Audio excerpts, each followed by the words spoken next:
Yo la gang, bienvenue dans cet nouvel épisode de podcast 19. Cette semaine, et oui, je ne suis pas dans mon studio habituel / ma chambre.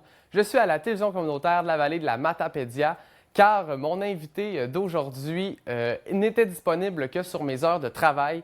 Donc, je voudrais remercier Émilie ainsi que toute l'équipe de la TVC d'avoir accepté que je prenne possession du studio le temps d'un tournage. Mon invité d'aujourd'hui, c'est Martin Vachon. Il est déjà venu sur ma chaîne. C'est sa deuxième apparition sur ma chaîne. On a fait un retour sur la guerre des clowns car l'émission de live Facebook vient de terminer. Et ensuite, on est parlé de l'ambiance de faire de l'humour en plein air devant des chars. Donc, podcast 19, ça commence maintenant.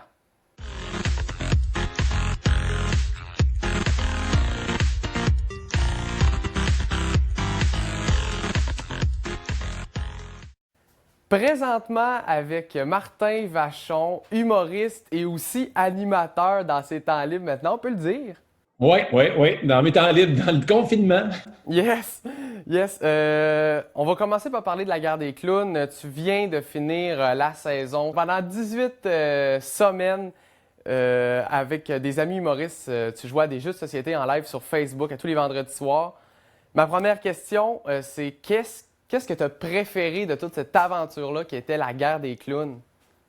Ah, les fourrés, je pense que c'est vraiment, tu sais, on a eu du fun, là. On a ri, là. J'ai pleuré de rire à plusieurs reprises, des fourrés que je ne suis pas capable d'arrêter. Fait que, tu sais, c'est ça. C'était la raison pour laquelle on le faisait aussi, tant pour moi que pour les gens à la maison. Parce que si c'était pas le fun, jamais je m'aurais donné autant de troubles parce que c'était du trouble. Je faisais tout. Il y a personne, ma blonde pouvait m'aider un peu, mais j'étais tout seul, là. Fait que, puis non, c'était vraiment le fun. J'ai vraiment eu du plaisir. Puis là, c'est bizarre, c'est ma première semaine comme. On est vendredi aujourd'hui? Ouais, on est vendredi. C'est la première semaine depuis 18 semaines que j'ai pas une guerre des clowns et je vais te dire, je l'ai même senti. Parce que pendant que tu es dans ton marathon, t'arrêtes pas. Puis là, cette semaine, j'ai comme fait, oh! Tu sais, pendant 18 semaines, je stressais pour gérer c'est quoi mes invités. OK, c'est quoi le jeu qu'on va faire? OK, ça va-tu marcher vu que c'était live? Il était stressé un peu de le faire live. Est-ce que la connexion de mes invités va marcher? Tout. Fait que là, je suis comme, wow, c'était de la job, mais là, je suis comme un peu en simili-vacances. Je vais avoir mes vacances la semaine prochaine, mais sinon, je vois la lumière au bout du tunnel. Oui, justement, tu as un peu parlé de ma prochaine question. J'ai écouté le dernier épisode de La guerre des clowns, puis j'ai vu qu'à la fin, tu sais, je sais pas si je sais pas qui a remarqué ça, mais tu sais, vous continuez de parler, puis tout, vous étiez une méchante gang aussi, puis on aurait dit que tu voulais comme pas que ça finisse. Ça t'a fait quoi de terminer, là, d'appuyer sur fin du live pour la dernière fois de la saison?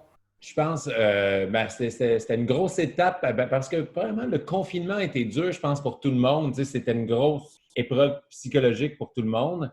Et 18 semaines en ligne, tout mon temps était axé là-dessus. Fait que je pense que j'étais pas triste. Tu sais, je suis tout le temps nostalgique dans la vie, mais je sentais qu'il était temps pour ma santé physique et mentale de OK, là, je suis dû pour une pause parce que là, faut que je prenne une pause pour me ressourcer, pour me renouveler à l'automne. Puis j'ai eu plein de gros contrats qui se sont suivis cette semaine, puis la semaine prochaine. Donc, j'avais besoin de focusser là-dessus. Mais c'était une belle page qui se tournait. Ça a été une aventure incroyable. Puis je pense pas qu'elle est terminée. Je pense qu'elle va juste être différente pour l'automne. On est en pour parler sur plein d'affaires. Fait que j'ai hâte de voir qu'est-ce qui va se passer avec ça.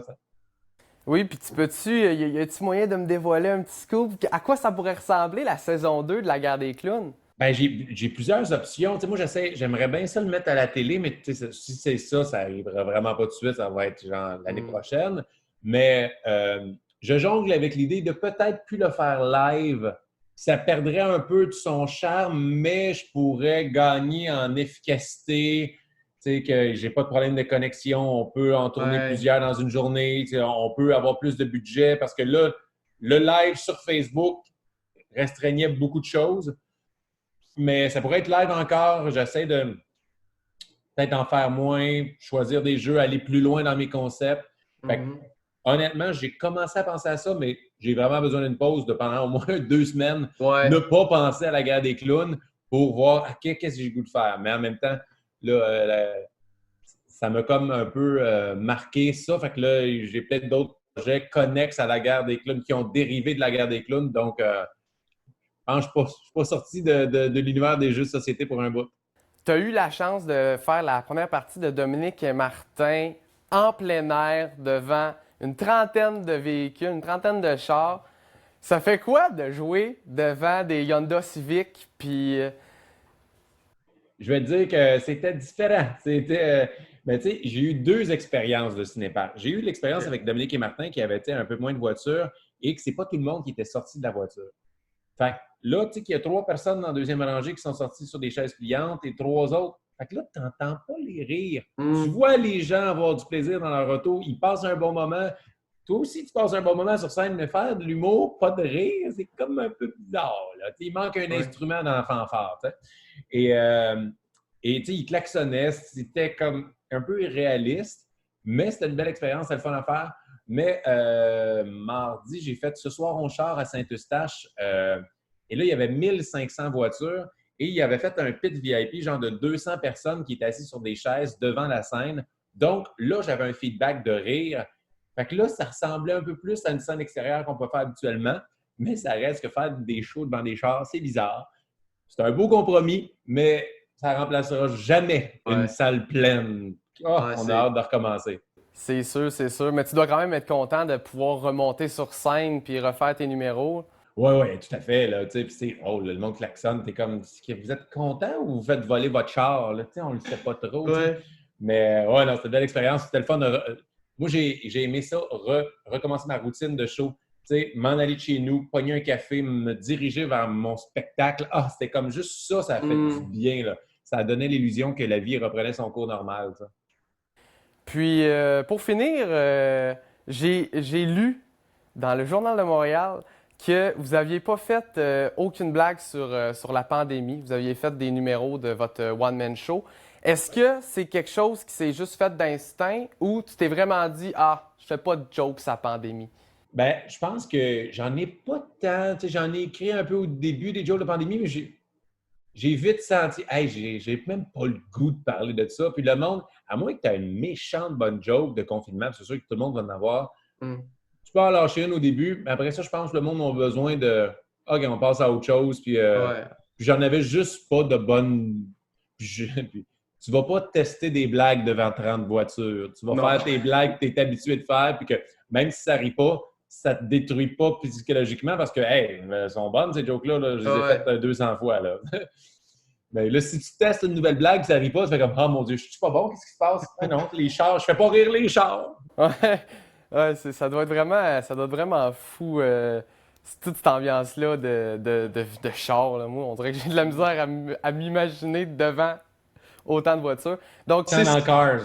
Ouais, donc c'est ce qui va terminer l'entrevue. Merci beaucoup de m'avoir donné de ton temps. Il faut que je dise, Martin, j'ai envoyé un message, puis t'es tellement fin, là, je veux tellement te remercier parce qu'il a fait « J'ai tellement pas de temps, mais toi, c'est quoi tes disponibilités? » Puis j'ai fait comme « Ben voyons, tu sais, tu pourrais très facilement faire, c'est juste un petit YouTuber, un petit journaliste, on va, tu sais, je vais... » Regarde, on a tous commencé notre carrière à quelque part. Puis moi, je me rappellerai toujours quand j'ai commencé mes soirées d'humour au Pub Rosemont. Puis, tu sais, je demandais à du monde un peu plus établi de venir à ma soirée. Puis quand ils me disaient oui, je l'appréciais tellement. Puis si je me mets à ta place, j'aurais aimé ça que quelqu'un, comme moi, je ne sais pas si établi que ça, mais tu sais, comme moi, accepte. Donc, ça me fait plaisir. Puis si le temps me le permet, puis tu sais, honnêtement, la semaine prochaine, je déconnecte et là, je vais dire non à tout le monde. Là. Mais tu étais bien sympathique. On l'avait fait une fois ensemble. Ça me faisait plaisir de te donner un coup de main avec plaisir. Donc, je vais te souhaiter une bonne vacance bien méritée. Oui, puis, je pense que oui. En espérant à la prochaine. Oh oui, anytime, mon gars.